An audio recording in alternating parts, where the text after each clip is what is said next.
तो आज के इस सेशन में हम पढ़ने वाले हैं औसत से संबंधित कुछ महत्वपूर्ण प्रश्न। देखिए, इस प्रकार का जो प्रश्न है किसी भी एक दिवसीय एग्जाम में पूछा जाता है, जैसे यूपी पुलिस, लेखपाल, ग्रुप डी, एनटीपीसी, एसएससी, कोई भी परीक्षा हो इस तरह का प्रश्न पूछता है। तो चलिए देखते हैं औसत से संबंधित प्रश्नों को कि किस तरह से हम हल करते हैं। तो औसत के लिए एक फार्मूला आता है कि औसत बराबर कुल संख्याओं का योग बटा में कुल संख्या। ठीक, जितना भी संख्या दिया रहेगा उसका योग करेंगे और बटे में जितनी संख्या रहेगी उससे क्या कर देंगे, भाग कर देंगे। तो चलिए पहला प्रश्न देखते हैं। पहला प्रश्न कह रहा है कि किसी परीक्षा में 8 विद्यार्थी द्वारा प्राप्त अंकों का औसत 51 है तथा अन्य 9 विद्यार्थियों के औसत अंक 68 है। पूरे 17 विद्यार्थियों द्वारा प्राप्त अंकों का औसत है। ठीक, देखिए कह रहे हैं कि किसी भी परीक्षा में 8 विद्यार्थी द्वारा प्राप्त अंकों का योग कितना है, 51, अर्थात 8 विद्यार्थी कितने अंक पाए हैं, 51। औसत कितना है, औसत क्या है, 51, ये औसत है। तो देखिए यहाँ से हम अगर कुल योग निकालें, कुल योग, तो देखिए कुल संख्या इंटू औसत। अगर यहाँ से कुल योग बराबर औसत गुणे कुल संख्या, ठीक। तो देखिए यहाँ से निकालेंगे कुल 8 विद्यार्थियों का योग, 8 विद्यार्थी का योग निकालेंगे तो क्या करेंगे, औसत में कुल विद्यार्थियों की संख्या से गुणा कर देंगे। तो 8 गुणे 51, ठीक, इतना योग हो गया। और पुनः क्या है कि अन्य 9 विद्यार्थियों का औसत 68 है। तो 9 विद्यार्थियों का योग निकाल दें, 9 विद्यार्थियों का योग। देखिए क्या करेंगे, 9 में 68 से गुणा कर देंगे। अब देखिए 9 और 8 कुल कितने विद्यार्थी होंगे, 17 विद्यार्थी। अब पूछ रहा है कि 17 विद्यार्थी का औसत बताइए। तो देखिए 17 विद्यार्थी का औसत बड़ा क्या आता है, कुल योग बटा में कुल संख्या। तो देखिए दोनों का योग करेंगे तो 8 गुणे 51 प्लस 9 गुणे 68, ठीक, बटा में 17।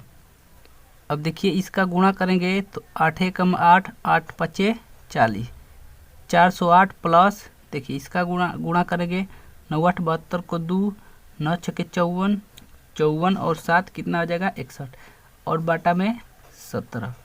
अब देखिए इसको ऐड करेंगे तो क्या हो जाएगा, 0 2 6 4 10 बटा में 17। अब इसको जब डिवाइड करेंगे तो 17 छक्का 102 और एक 0, तो 17 विद्यार्थियों का औसत कितना हो जाएगा, 60। ये हमारा आंसर हो जाएगा।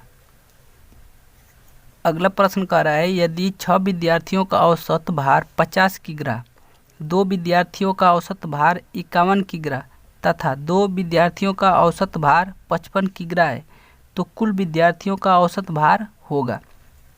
देखिए कह रहा है कि 6 विद्यार्थियों का औसत भार, 6 विद्यार्थियों का औसत भार दिया है 50। तो हम 6 विद्यार्थियों का योग निकालेंगे, कुल भारों का योग, तो क्या हो जाएगा, 6 गुणे 50, ठीक। और 2 विद्यार्थियों का दिया है, 2 विद्यार्थी का औसत दिया है 51, तो 2 का योग निकालेंगे तो 2 गुणे 51। पुनः 2 विद्यार्थियों का दिया है औसत 55, तो जब हम औसत निकालेंगे तो 2 का गुणे 55। अब देखिए कह रहा है कि सभी विद्यार्थियों का जो औसत है कितना होगा, तो सभी विद्यार्थी कितने हो जाएंगे, 10 हो जाएंगे। तो इनका योग और बटा में कुल संख्या, तो इसको जोड़ेंगे तो 6 5 30 प्लस 2 एकम 2, 2 पचे 10, और इसका गुणा करेंगे प्लस 5 दूना के 10, 5 दूना के 10 एक 11 बटा में 10, ठीक। कितने विद्यार्थी हो जा रहे हैं, 10। टोटल कितने विद्यार्थी, 10। तो अब देखिए जब इसका योग हम निकालेंगे तो कितना हो जाएगा, देखिए 300 और 1 400, 401 500, 510 और 2 कितना हो जाएगा 12, 512 बट्टा में 10। तो जब इसको हम डिवाइड करेंगे तो 51.2 kg, हमारा आंसर कितना आ जाएगा 51.2 kg। देखिए अगला प्रश्न है, कक्षा 10 के अनुभाग 1 के 32 लड़कों के अंकों का औसत 60 है, जबकि कक्षा 10 के अनुभाग बी के 40 लड़कों के अंकों का औसत 33 है। दोनों अनुभागों को मिलाने पर अंकों का औसत होगा। तो देखिए कक्षा 10 में अनुभाग 2 है, एक ए और एक बी। तो ए के कितने लड़के हैं, 32 लड़के हैं। तो 32 लड़कों का औसत दिया है, तो 32 लड़कों का योग निकाल देंगे। 32 लड़कों का योग, देखिए औसत दिया रहता है तो योग निकालने के क्या करेंगे, संख्या से औसत में क्या कर देंगे, गुणा। ठीक, तो हमारा योग निकल जाएगा। तो कक्षा 10 के 32 लड़कों का योग निकालें तो कितना हो जाएगा 32, और इनका औसत दिया है कितना 60। अब बी है, बी में कितने लड़के हैं, 40 लड़के हैं। तो 40 लड़कों का योग निकालेंगे। ठीक, तो क्या करेंगे, 40 से औसत से गुणा कर देंगे। औसत कितना है 33। अब देखिए टोटल लड़के कितना हो जाएंगे, 32 और 40 72 हो जाएंगे। कह रहा है कि कुल दोनों अनुभागों को मिलाने पर अंकों का औसत, तो दोनों अनुभाग मिलाएंगे कितना आ जाएगा 72 लड़के। अब 72 का औसत निकालेंगे तो ये दोनों का योग बटा में 72। देखिए 6 दूना के 12, 36 18 1 19, एक जीरो बढ़ा देंगे, प्लस 4 3 12, 4 3 12 1 13 और एक जीरो बटा में कितना 72। इसको जोड़ेंगे तो 0 2 2 4 3 और 9 कितना हो जाएगा 12, 1 1 2 1 3। ठीक, बटा में 72। तो अब देखिए क्या करेंगे, इसको जब भाग देंगे 72 से 45 बार में विभाजित हो जाएगा। क्या हो जाएगा 45 बार में कट जाएगा। तो हमारा जो करेक्ट आंसर आएगा कितना 45। दोनों अनुभागों का जो औसत आएगा कितना आएगा 45 आएगा। अब देखिए अगला प्रश्न है, यदि 20 प्रेक्षणों x1, x2, dot dot dot, x20 का औसत y हो, तब x1 minus 101, x2 minus 101, x3 minus 101, dot dot x20 minus 101 का औसत कितना होगा। देखिए 20 कितनी संख्या है 20, जिनमें x1, x2, x3, इसी तरह क्या है डॉट डॉट करके x 20 है। तो इनका औसत कितना है y। तो औसत बराबर होगा कुल संख्याओं का योग। तो सभी संख्याओं का योग बटा में कुल संख्या, तो संख्या कितना हो जाएगा 20। अब यहाँ से हम x1 plus x2 plus x3 plus dot dot x20 निकालेंगे तो कितना आ जाएगा 20 का इसमें गुणा, तो 20y। अब कह रहा है कि x1 minus 101, x2 minus 101, x3 minus 101, dot dot x20 minus 101 का औसत ज्ञात कीजिए। तो इन सबको क्या करेंगे जोड़ेंगे। तो जोड़ेंगे तो x1 plus x2 plus x3 plus dot dot कितना आ जाएगा 20, x20। अब देखिए 101 101 इसी तरह कितना आएगा 20। तो माइनस, देखिए माइनस है सब में माइनस, तो 101 गुणे कितने हो जाएंगे 20। इनका औसत पूछ रहा है। तो देखिए संख्या उतना ही है, देखिए 1 2 3 कितना हो जाएगा 20। तो 20 से क्या कर देंगे भाग। अब देखिए ऊपर से x1 plus x2 plus x3 dot dot x20 का मान कितना रखेंगे 20y। तो यहाँ से लेकर यहाँ तक का मान क्या लिखेंगे 20y। तो 20y माइनस 101 गुणे 20 भागा में 20। अब देखिए इसका अलग अलग भाग दे देंगे, 20 कॉमन कर देंगे तो बचेगा y और माइनस 101, और 20 से 20 क्या हो जाएगा कैंसिल। तो हमारा आंसर हो जाएगा y माइनस 101, यही आपका आंसर। अब देखिए अगला प्रश्न है, यदि 4 प्रेक्षणों का औसत 20 हो और उनमें से प्रत्येक में एक अचर c जोड़ दिया जाए तो उनका औसत 22 हो जाता है, तदनुसार c का मान कितना होगा। देखिए 4 प्रेक्षण है, ठीक। मान लेते हैं कि x1, x2, x3, x4, 4 क्या है, प्रेक्षण है। इनका औसत दिया है कितना, 20। औसत कितना दिया है, 20। औसत कितना है, 20। तो औसत बराबर होता है कुल योग, जितना रहेगा उसको क्या कर देंगे, जोड़ देंगे। जितना रहेगा जोड़ देंगे, बटा में जितना संख्या है, तो 1 2 3 4, तो इसका औसत कितना है, 20। अब प्रेक्षणों का जब योग निकालेंगे, x1 plus x2 plus x3 plus x4, 20 को 80।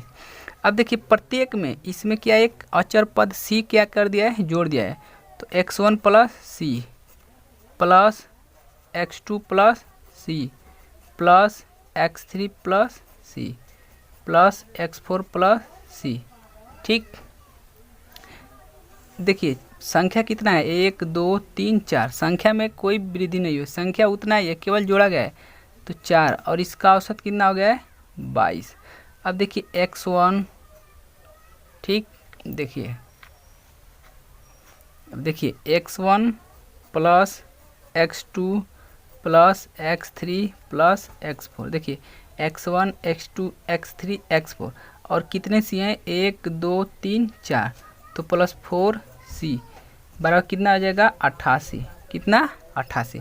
अब देखिए इसका वैल्यू दिया है, इसका वैल्यू ऊपर दिया है कितना, 80, तो यहाँ 80 धरेंगे, तो 4c प्लस 80 बराबर 88, तो 4c बराबर इसको इधर ले जाएंगे तो माइनस हो जाएगा, तो 8 हो जाएगा, और c बराबर 4 दूना के 8, 2, अर्थात जो c का मान कितना आएगा, 2 आएगा।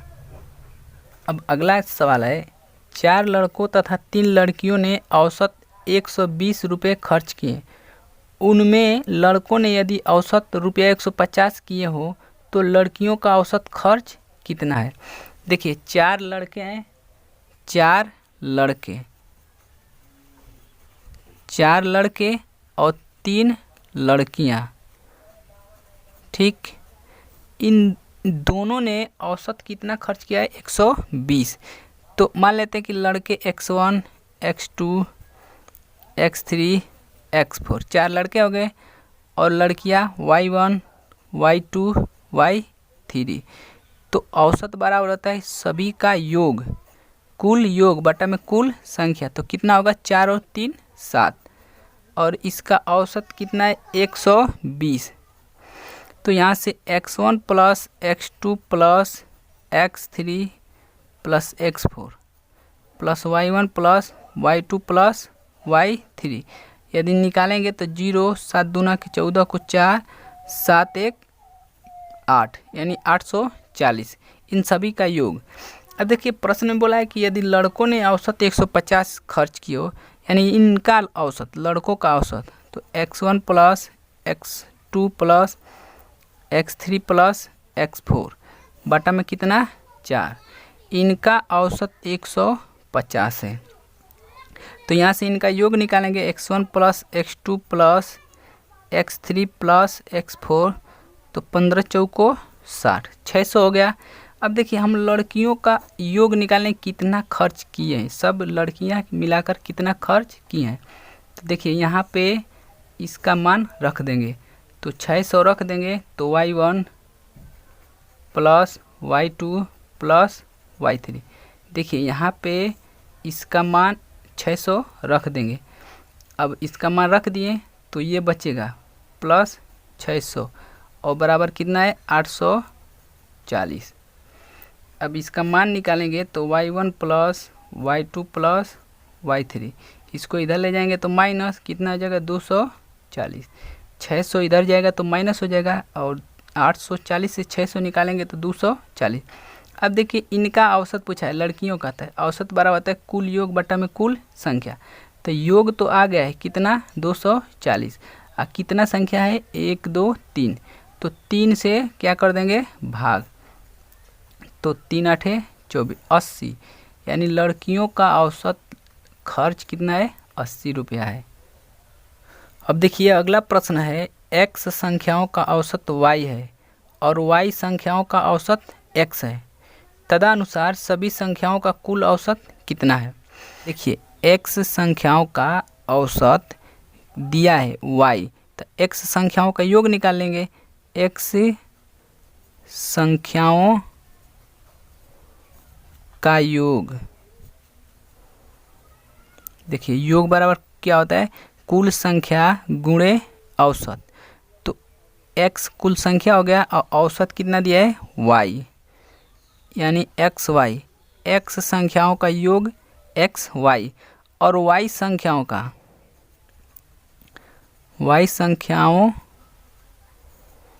का ठीक, देखिए y संख्याओं का औसत x है, तो औसत y संख्याओं का योग निकाल देंगे। योग बराबर संख्या गुणे औसत, अर्थात कितना आ जाएगा x y, तो ये होगा x संख्याओं का, ये हो गया y संख्याओं का। अब हमसे पूछ रहा है कि इन दोनों संख्याओं का योग ज्ञात किए, तदनुसार सभी संख्याओं का कुल औसत कितना होगा। तो y प्लस x संख्याओं का औसत, ठीक, औसत बराबर क्या आता है कुल योग बटा में कुल संख्या, तो ये वो योग दिया है एक्स वाई और प्लस ये वाला एक्स वाई, और बटा में संख्या क्या हो गया एक्स प्लस वाई।